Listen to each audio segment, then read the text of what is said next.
Hi, my name is Rob from skidsteersolutions.com. Here to demonstrate to you how we put a water line in using a 3-foot trencher available from Skid Steer Solutions.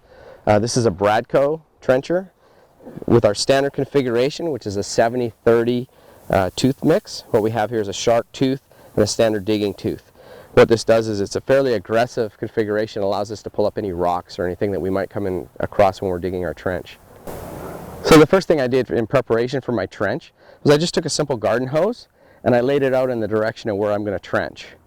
Once it's on the ground, I just take some marking paint, I just follow the hose along and lay out a line. That way I've got something to follow when I'm driving backwards with my trencher.